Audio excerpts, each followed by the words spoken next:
स्वाध्यायः परमः। Doctor Baba Saheb Ambedkar open university.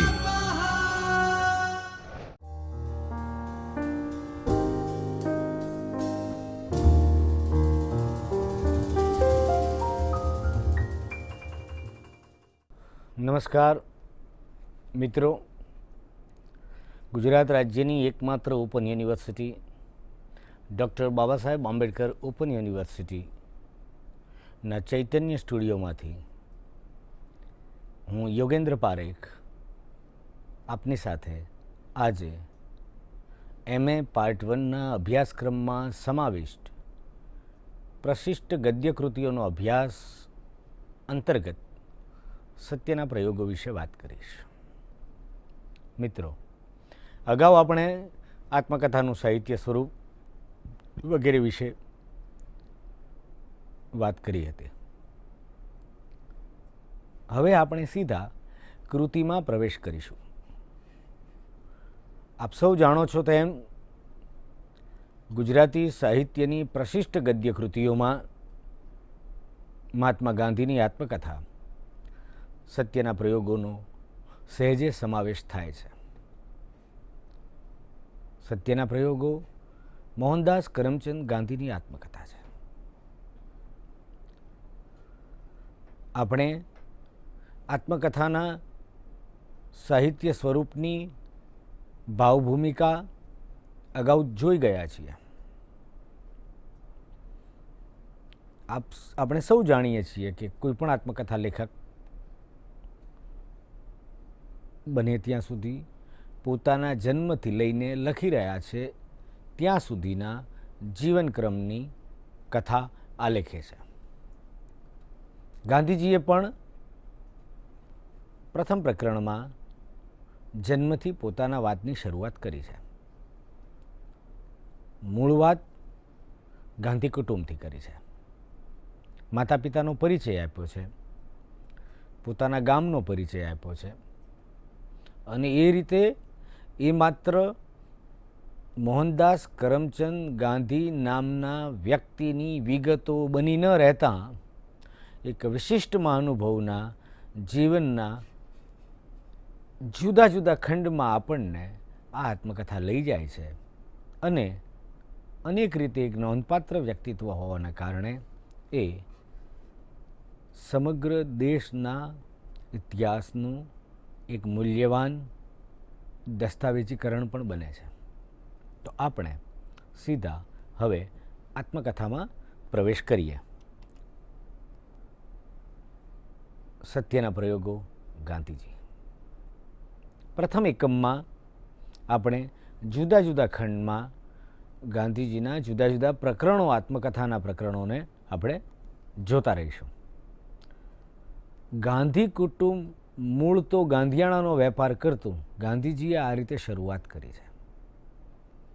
ગાંધીયાણાનો વેપાર એટલે કરિયાણાનો વેપાર અને ઘણી બધી જડીબુટ્ટીઓ, આરોગ્ય વિષયક વસ્તુઓ વેચતા હોય એવો વેપાર કરનારું કુટુંબ એવું હશે એમ જણાય છે. એમ કહ્યા પછી ગાંધીજી વાત કરે છે પોતાના 3 પેઢીના વ્યવસાય વિશેની. 3 પેઢીથી કારભારું કરતું આવેલું આ કુટુંબ. કારભારું એટલે આપણે સૌ જાણીએ છીએ કે અંગ્રેજ શાસન વખતે જે રજવાડાઓ હતા એ રજવાડાઓનું વહીવટ વિભાગ દીવાનો સંભાળતા, કારભારીઓ સંભાળતા. 3 પેઢીથી કારભારું કરતું આવતું કુટુંબ. એ 3 પેઢીનો આપણને પરિચય થાય છે. ગાંધીજીનું નામ મોહનદાસ, મોહનદાસના પિતાનું નામ કરમચંદ, કરમચંદના પિતાનું નામ ઉત્તમચંદ. ઉત્તમચંદ ગાંધી ઓતા ગાંધી તરીકે ઓળખાય. આ યાદ રહેવું ઘટે. ઉત્તમચંદ ગાંધી તેમના દાદા, તેઓ પણ કારભારું કરતા, પિતા કરમચંદ ગાંધી પણ કારભારું કરતા. પોરબંદર, વાંકાનેર, રાજકોટ અલગ અલગ રજવાડાઓ હતા. આ રજવાડાઓમાં આ ગાંધી કુટુંબે કારભારું કરેલું. ગાંધીજીના પિતાના અવસાન પછી કાકાએ પણ કરેલું. મોહનદાસ કરમચંદ ગાંધીના એટલે કે ગાંધીજીના કાકાએ પણ કારભારું કરેલું. દિવાન હતા. દિવાન એટલે આપણે અત્યારે જેને ચીફ મિનિસ્ટર એટલે કે મુખ્યમંત્રી કહીએ છીએ તે હોદ્દો, તે દરજ્જો ગાંધીજીના પિતાનો હતો. છેલ્લે રાજકોટ રાજ્યમાં પણ અને વાંકાનેર રાજ્યમાં પણ, પોરબંદરમાં પણ. તો આપણે એમ કહી શકીએ ગાંધીજી દિવાન કુટુંબનો દીકરો હતા. 4 ભાઈ બહેન. મોટા બહેનનું નામ રળિયાતબેન, પછી 3 ભાઈઓ. 4 ભાઈ બહેનોમાં સૌથી નાના, કરમચંદ ગાંધીના 4 સંતાનોમાં સૌથી નાના એ આપણા આત્મકથાના નાયક, આત્મકથાના લેખક, કહો કે રાષ્ટ્રનાયક એવા મોહનદાસ કરમચંદ ગાંધી. પોતાના પિતાજી વિશે, દાદા વિશે આટલી વાત કર્યા પછી પોતાનું ભાઈ બહેનોમાં સ્થાન ક્રમની દૃષ્ટિએ ચોથું હતું એટલી વાત કર્યા પછી ગાંધીજી પિતા વિશે વાત કરે છે. પિતાજી કેવા હતા? તો ગાંધીજીના પિતાજી અપરિગ્રહી હતા. શબ્દ ગાંધીજી અપરિગ્રહી નથી વાપર્યો, પરંતુ ગાંધીજી એમ જણાવે છે કે દ્રવ્ય એકઠું કરવાનો તેમને લોભ ન હતો. જુઓ, કારભારી હોવા છતાં, દિવાન હોવા છતાં દ્રવ્ય એકઠું કરવાનો તેમને લોભ ન હતો. આ સ્થિતિ જે હતી એ જણાવે છે કે એમના પિતા સત્યના માર્ગે ચાલનારા હતા, સંતોષી જીવ હતા, પરંપરાગત ધર્મ તેમના સ્વભાવમાં હતો, વ્યવહાર કુશળતા હતી. શિક્ષણ કેટલું? દિવાન હોવા છતાં, કારભારું કરતા હોવા છતાં વહીવટી સૂઝ માટે બહુ ઊંચું શિક્ષણ એમણે લીધું નથી. ગાંધીજીના પિતા 5 ચોપડી જેટલું ભણ્યા હશે એમ ગાંધીજી લખે છે, પરંતુ કોઠા સૂઝ હતી. જીવનના અનુભવોથી એમનું ઘડતર થયેલું અને ઘડતરના કારણે એ જીવનની સમસ્યાઓ ઉકેલવા માટેની એમની એક જુદી સજ્જતા હતી. એટલે 1000 માણસ પાસેથી કામ લેવાની પણ એમને આવડત હતી. એ વ્યવહારની સૂઝ, કોઠા સૂઝ, માણસને ઓળખવાની પરખ, ન્યાયશીલ સ્વભાવ વહીવટમાં બેઠેલ વ્યક્તિમાં હોવો જોઈએ એવો ન્યાયશીલ સ્વભાવ. અને એના કારણે એ સૌનો સ્નેહ સંપાદન કરી શક્યા હતા. ધર્મજ્ઞાન કેટલું? તો કોઈ ધર્મ વિષયક બહુ બધું વાંચેલું એવા નહોતા, પરંતુ પોરબંદર રાજ્યના વહીવટની એક ચાવીરૂપ ભૂમિકાએ હોવાના કારણે પણ સમાજના અગ્રવર્ગ સાથે એમની ઉઠક બેઠક હતી. એ અગ્રવર્ગમાં ઘણા ધર્મ સંપ્રદાયના લોકો આવતા જતા મિત્રો હતા. ઘરની આજુબાજુમાં મંદિરો હતા. મંદિરે જવા આવવાનું થાય વગેરે તો ખરું જ. તો એક સરેરાશ ભારતીયને હોય એવી ધર્મ વિષયક સમજ અને શ્રદ્ધા એમનામાં પણ હતી. અને કોઠાસૂઝ, કોઈ પણ સમસ્યાના ઉકેલ માટેનું સ્વસ્થ ચિત્ત એ ગાંધીજીના પિતાની ઓળખ હતી, કરમચંદ ગાંધીની. અને અગાઉ મેં કહ્યું તેમ અપરિગ્રહ હતા. દ્રવ્ય સંગ્રહ કરવાનો કે એકઠું કરવાનો લોભ નહોતો. એટલે આપણે આ આત્મકથામાં આગળ જોઈશું કે જ્યારે યુવાન મોહનને એટલે કે ગાંધીજીને વિલાયત ભણવા જવાનું થાય છે ત્યારે એમની પાસે પૂરતા પૈસા નથી, દિવાનનો દીકરો હોવા છતાં. એ વાત આપણે આગળ જોતા રહીશું. પણ એના મૂળમાં આ સ્વભાવ હતો કે એમના પિતાનો ધન એકઠું કરવાનો લોભ નહોતો. સ્વભાવમાં અપરિગ્રહ, પરિગ્રહનો વિરોધી શબ્દ છે. પરિગ્રહ કરવો એટલે સંગ્રહ કરવો, અપરિગ્રહ એટલે સંગ્રહખોરીથી મુક્ત એવો માનસ. એવી એમની વૃત્તિ હતી. સદવૃત્તિથી તેઓ દિવાન પદું ચલાવતા હતા. એટલે બાળકના સંસ્કાર ઘડતરમાં માતા પિતાના સ્વભાવના જે લક્ષણો આવે એમાંનું એક લક્ષણ બાળક મોહનના સંસ્કારમાં એ સ્વાભાવિક રીતે એક લક્ષણ આવતું જાય છે, એને વારસો મળે છે અપરિગ્રહી હોવાનો, અને પછી તો કેટલા મોટા અપરિગ્રહી થાય છે એ આપણે આગળ જોઈશું. માતાની વાત કરે છે, પરંતુ આ ચેપ્ટરમાં આ પ્રકરણમાં માતાનો પણ ટૂંકો પરિચય આપતા ગાંધીજી કહે છે, માતાનું નામ પુતળીબા, ધર્મપરાયણ સ્ત્રી, સાધ્વી સ્ત્રી, સતી સાધ્વી જેવા હતા ગાંધીજીના માતા, એવું પોતે પોતાની મા વિશે જણાવે છે. ગાંધીજી એક એક શબ્દ તોડી તોડીને લખે છે. પોતાની માતા હોવાના કારણે માતાની પ્રશંસા કરવી એ ગાંધીજીના સ્વભાવમાં નથી, પણ ગાંધીજી માતાનો બહુ સમ્યક રીતે પરિચય આપે છે. ધર્મપરાયણ ભારતીય ગૃહિણી કેવા હોય એવા તેમના માતા હતા. ચાતુર્માસમાં વિવિધ વ્રતો રાખતા, અને ચાતુર્માસમાં અમુક વ્રત તો એવા કઠણ હોય કે સૂર્યનારાયણના દર્શન થાય પછી ભોજન લેવું. ચોમાસામાં ઘણા દિવસ એવા પણ આવે કે વાદળો પાછળ સૂર્યનારાયણ ઢંકાઈ ગયા હોય તો જમવાનો મેળ ન પડે, તો આ બાળક મોહન પ્રાર્થના કરે કે સૂર્યનારાયણના દર્શન થાય તો સારું, તો માં જમી તો લે. તો આવી રીતે વ્રત, સેવા, ઉપવાસ આદિમાં એક ધર્મપરાયણ ભારતીય ગૃહિણીની જેમ વ્યસ્ત રહેતા પુતળીમાંનું ભણતર ઓછું હતું. એમની કોઠાસૂઝ અસાધારણ હતી, અને એના કારણે રાજકુટુંબમાં પણ મહિલાઓનો જે વર્ગ હતો એમાં એમનો બહુ લોકો આદરથી જોતા હતા, એવો ઉલ્લેખ ગાંધીજીએ કર્યો છે. તો આ એક કુટુંબ. આત્મકથાના પ્રથમ પ્રકરણમાં આપણને ગાંધીજીનો જન્મ પોરબંદરમાં થયો એની માહિતી મળે છે.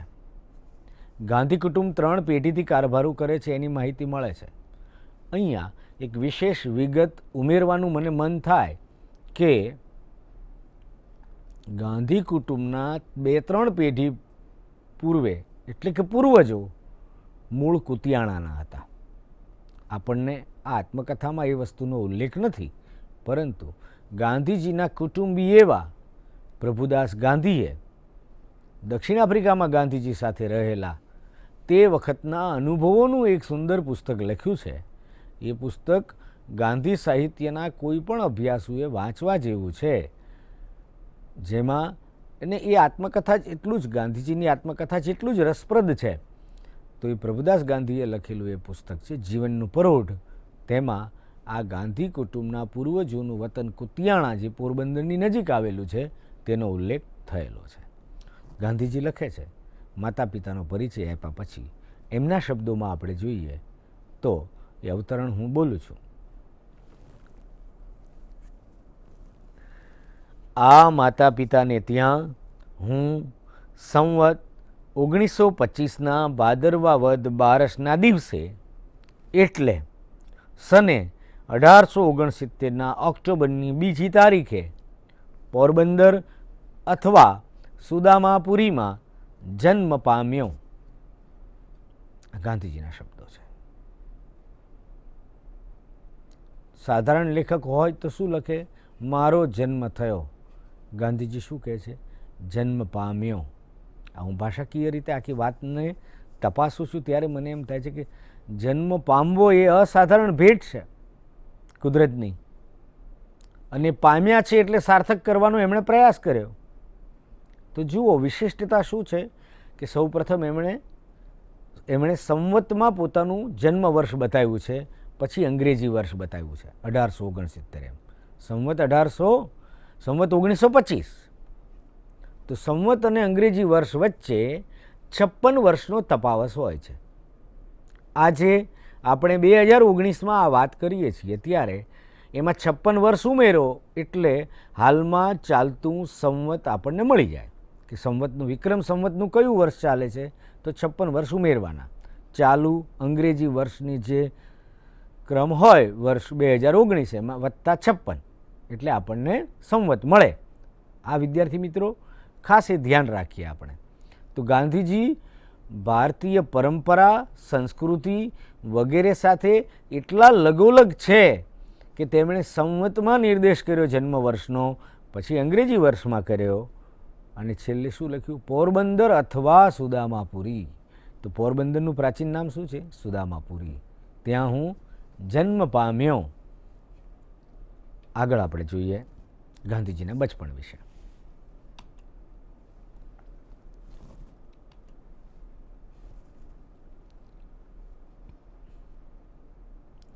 એમના પિતાજીની રાજકોટ જવાનું થયું ત્યારે ગાંધીજીની ઉંમર હતી 7 વર્ષ. એટલે જીવનનો પ્રથમ ખંડ બહુ જ ટૂંકો 7 વર્ષનો પોરબંદરમાં પસાર થયા. પછી 7 વર્ષની વયે રાજકોટની ગામઠી શાળામાં અભ્યાસ માટે જાય છે. હવે સ્કૂલમાં કેવા હતા? એમની શાળામાં શરમાળ પ્રકૃતિના સામાન્ય વિદ્યાર્થી હતા. ઘરેથી નિશાળે, નિશાળેથી ઘરે. કોઈ અસાધારણ પ્રતિભાવાળો આ બાળક છે એવું એ વખતે કોઈને જણાય નહીં, અને પોતાને તો ક્યાંથી ખબર હોય. હા, એટલું યાદ છે આત્મકથા લખતી વખતે પોતે બહુ જ સાધારણ એવા વિદ્યાર્થી હતા, અને કોઈ મિત્ર નહીં, કોઈ મિત્ર કર્યો હોય એવું યાદ નહીં. મિત્ર કરે છે પાછળ, આપણે જોઈશું આગળ હાઈસ્કૂલમાં વગેરે પ્રસંગોમાં. તો આ શાળામાં એક વખત ઇન્સ્પેક્ટર જાઇલ્સનું ઇન્સ્પેક્શન હતું. ઇન્સ્પેક્શનમાં ઇન્સ્પેક્ટર જાઇલ્સનું નામ લખ્યું છે ગાંધીજીએ. તો વિદ્યાર્થીઓની પરીક્ષા લેવામાં આવે જુદી જુદી રીતે, કે એમને કેટલું આવડે છે, શિક્ષકોએ કેવું ભણાવ્યું છે. આ ઇન્સ્પેક્શન પદ્ધતિ એ વખતે પણ હતી. તો બધા વિદ્યાર્થીઓને અમુક સ્પેલિંગ લખવાનું કહેલું. બધા વિદ્યાર્થીઓના બધા સાચા પડ્યા, પણ આ બાળક વિદ્યાર્થી મોહનને કેટલ શબ્દનો સ્પેલિંગ આવડ્યો નહીં, ખોટો લખ્યો. તો એમના શિક્ષકે ઈશારાથી એમનું ધ્યાન દોર્યું કે આગળના વિદ્યાર્થીમાં જોઈને સુધારી નાખતો, તારા બધા સાચા પડે. એ ઈશારાથી કહેવા એમ માગતા હતા. કોણ? શિક્ષક. પણ આ વિદ્યાર્થી મોહન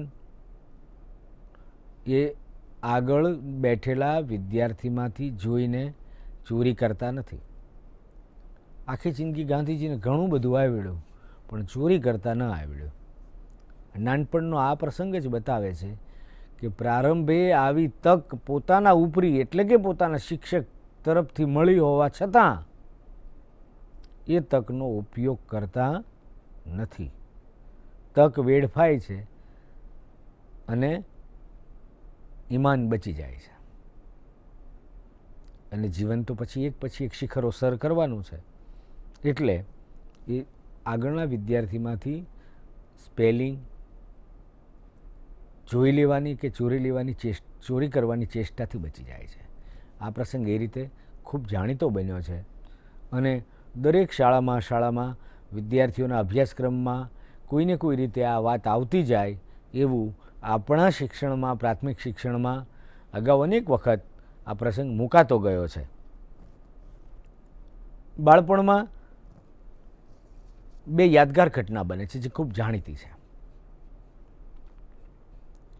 એવું કે બહુ બધું વાંચવાનો શોખ હતો એવું નહોતું, પરંતુ એમના પિતાજી એક પુસ્તક લાવેલા, શ્રવણ પિતૃભક્તિ નાટક,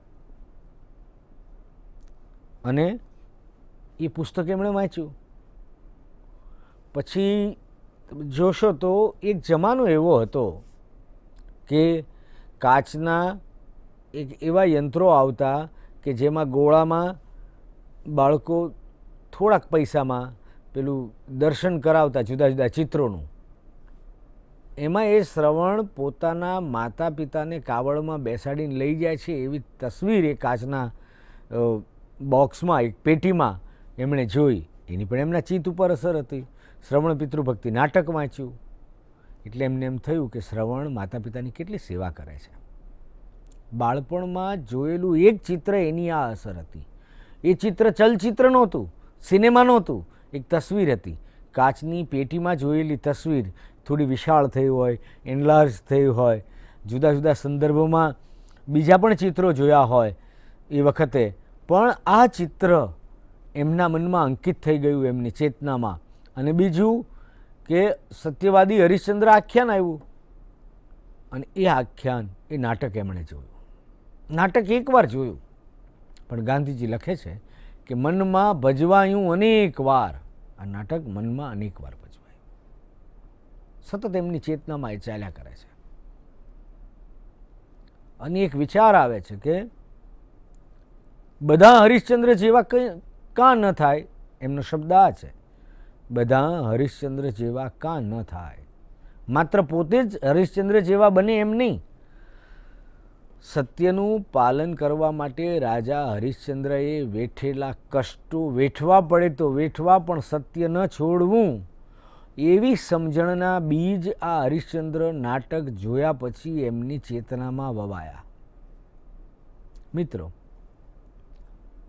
કુમળી વયે, વિદ્યાર્થી અવસ્થામાં, વિદ્યાર્થી ચેતનામાં આ પ્રકારના દૃશ્યો, આ પ્રકારનું નાટક એમને જોવામાં આવ્યું, અને એની જે છાપ પડી, એ છાપની વિધાયક અસર ભવિષ્યમાં એમની પાસે કેટલા મોટા કામ કરાવશે તે આપણે જોઈ શકીએ છીએ. કે બાળપણ શેમાંથી પસાર થાય છે, પણ ગાંધીજીના જીવનમાં સત અસત બંનેનો મુકાબલો છે.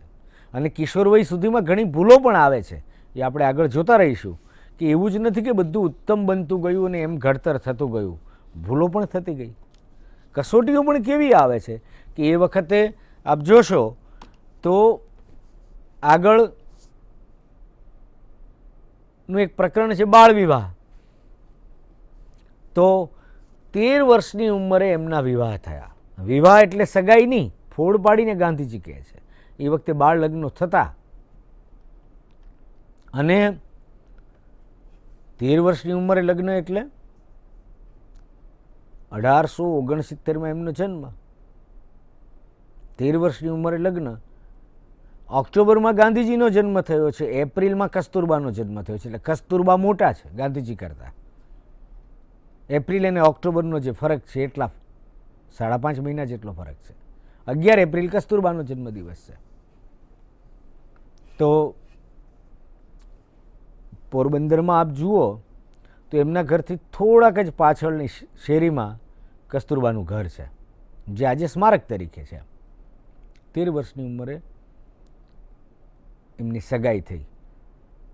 બહુ ઓછા લોકો ધ્યાનથી આત્મકથા વાંચે છે અથવા ખબર હોય છે કે ગાંધીજીની આ ત્રીજી સગાઈ હતી. સગાઈ તો 7 વર્ષની વયે થઈ ગયેલી કસ્તુરબા સાથે, અને કસ્તુરબાઈ સાથે લગ્ન થયા 13મા વર્ષે. તો 7 વર્ષે થઈ એ સગાઈ ત્રીજી સગાઈ હતી. અગાઉની 2 જે કન્યાઓ હતી એમના અવસાન થઈ ગયેલા માંદગીના કારણે.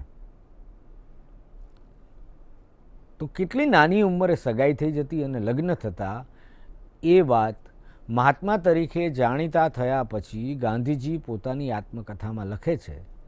બાળ વિવાહના અનિષ્ટો વિશે, અને એના કારણે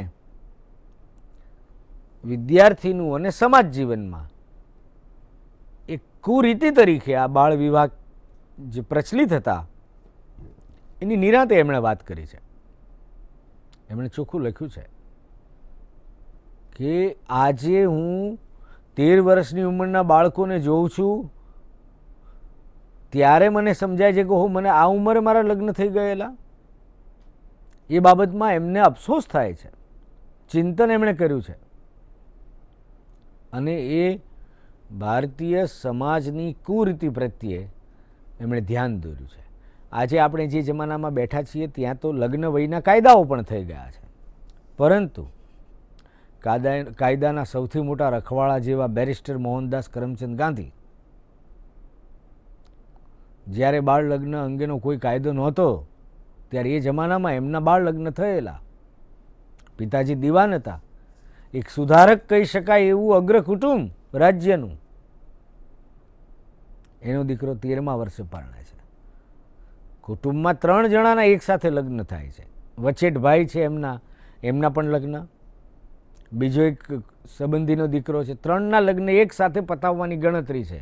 એ ગણતરી સ્વાભાવિક છે કે એક જ ખર્ચામાં બધું પતી જાય, વારંવાર બધા લગ્નો લેવા ન પડે. ભણતર ચાલુ છે, ભણવાનું 1 વર્ષ બગડે છે, પિતા દિવાન છે, પણ રાજ્યના વફાદાર સેવક હોવાના કારણે લગ્નની તૈયારી માટે બહુ બધા દિવસની રજા નથી મળતી. 2 દિવસ અગાઉ રાજાએ એમને કીધું કે હવે તમે જાઓ. હવે રાજકોટથી પોરબંદર જવાનું, એ જમાનામાં ગાડા વાટે 5 દિવસ લાગે. રાજ્યના દિવાન હોવાના કારણે રાજા તરફથી એમને બગી મળે છે, એ ટાંગો રસ્તામાં ઊંધો વળી જાય છે, એટલે એમને ઘણી ઈજા થાય છે અકસ્માતે. પણ લગ્ન તો માણવા છે દીકરાના, 2 દીકરાઓ અને ભત્રીજાના, એટલે લગ્નમાં પહોંચી જાય છે. પાટાપિંડી કરીને પણ કરમચંદ ગાંધી એમના દીકરાના લગ્ન માણે છે. એ વખતે આ બાળક મોહનને લગ્ન એટલે શું ખબર નથી. થોડું ઘણું ભાભીએ સમજાવ્યું હશે, લખ્યું છે એમણે, કુતૂહલ છે, નવી બાળા સાથે ગોષ્ઠી કરીશું, એમ લખ્યું છે. એ ગોઠડી માંડવાના છે. એમનો સંસાર તે રાત્રિથી જ શરૂ થવાનો છે. અને ગાંધીજી લખે છે, માહિરે બેઠા, ફીરા ફર્યા, કંસાર ખાધો અને ખવડાવ્યો. એમ એમના લગ્ન જીવનની શરૂઆત થાય છે. બાળ વિવાહ તો થયો, પછી આવે છે ધણીપણું. હવે ધણી શબ્દ જુઓ, કેટલો માલિકી ભાવ સૂચવે છે. લગ્ન થયા ત્યારે તો કંઈ મહાત્મા નહોતા, પતિ હતા, અને એમાં પણ ધણી, એટલે ગાંધીજીએ સૂચક રીતે ધણીપણું એવું શીર્ષક વાપર્યું છે. ધણીપણામાં માલિકી ભાવ સૂચવાય છે. દાંપત્ય જીવન વિશે અધકચરી ખબર છે, બહુ બધી ખબર ક્યાંથી હોય 13 વર્ષની ઉંમરે.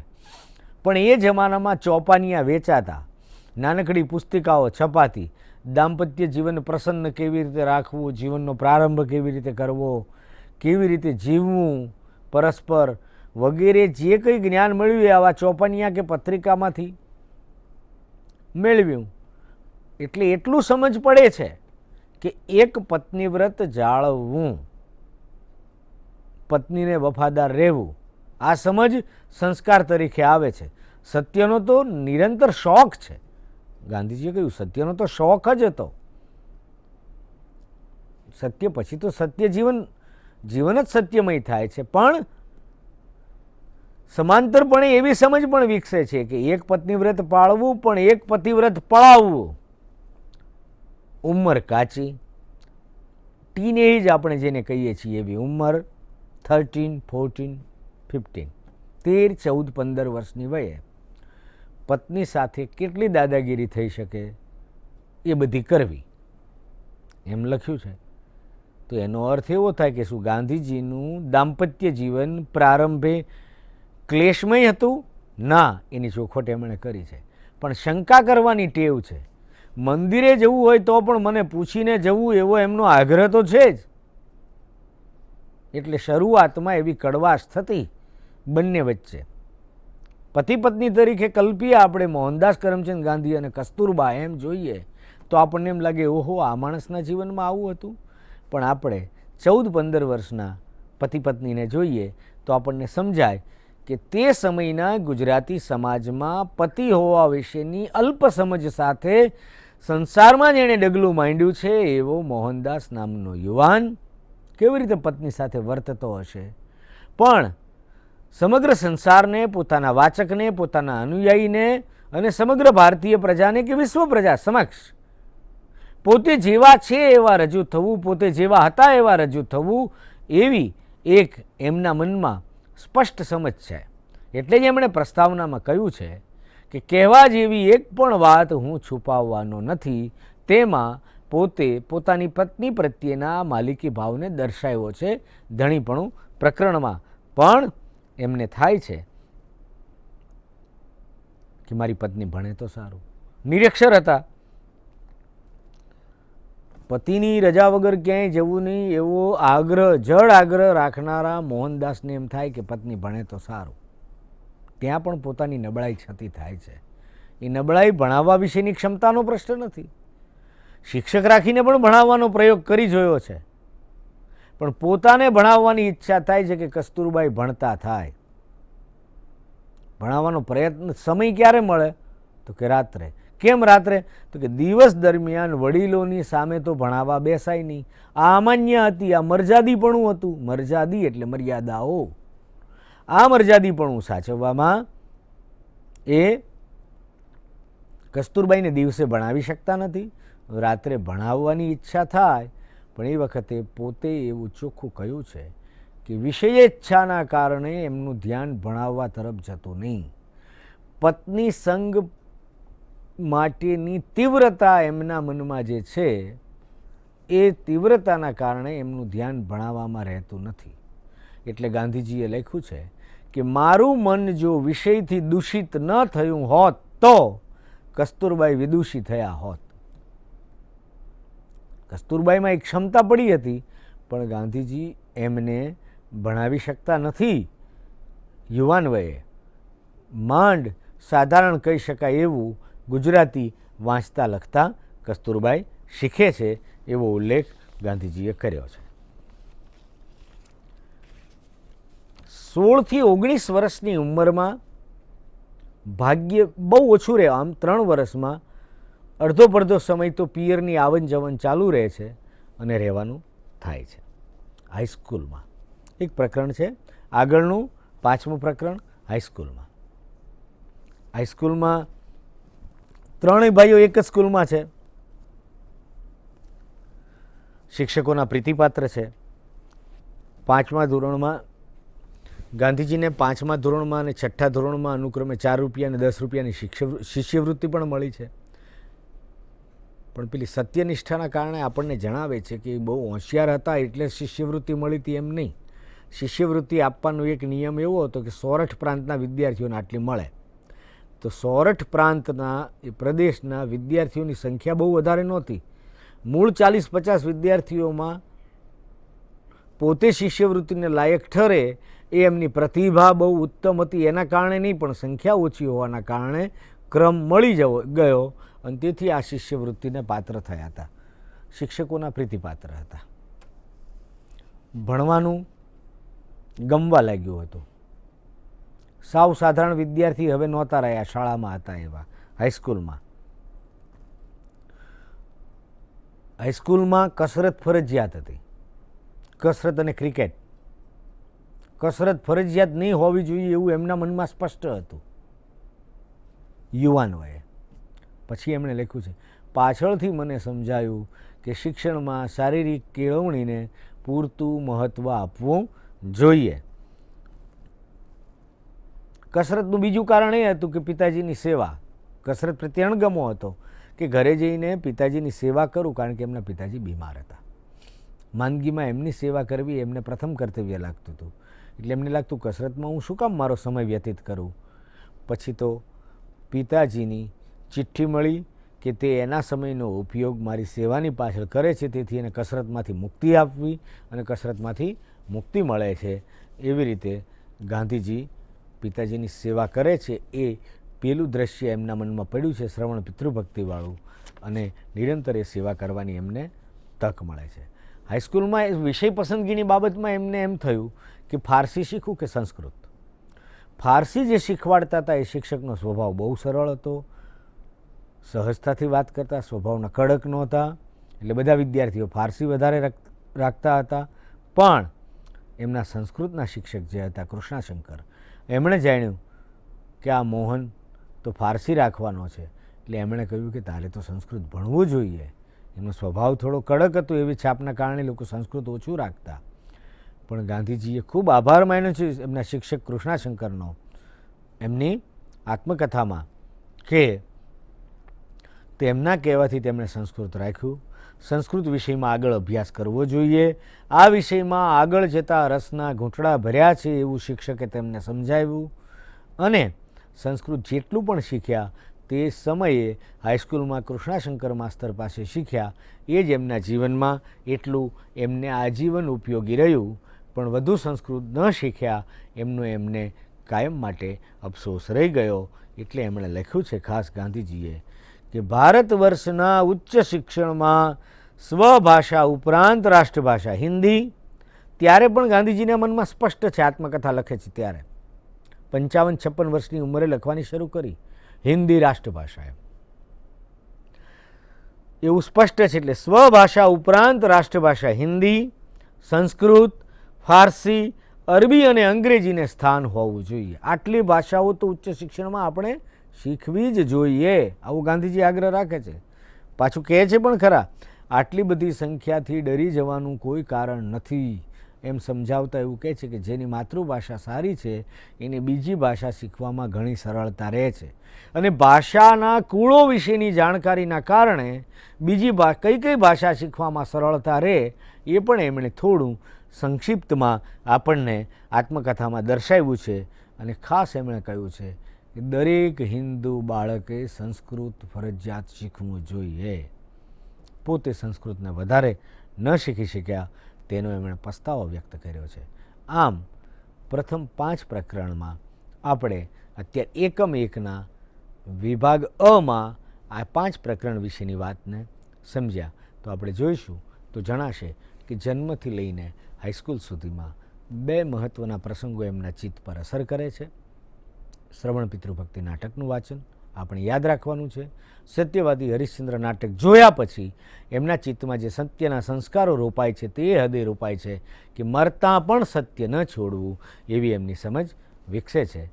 મિત્રો, આપણે બીજા એકમમાં આગળ જઈશું, એટલે કે વિભાગ બમાં હવે પછી મળીશું. આ 5 પ્રકરણ સત્યના પ્રયોગો આત્મકથામાંથી આપ નિરાંતે સઘન અધ્યયન કરો. આ વ્યાખ્યાન સાંભળ્યા પછી એનું ચિંતન અને મનન કરો એવી શુભેચ્છા સાથે ધન્યવાદ. ખૂબ ખૂબ આભાર.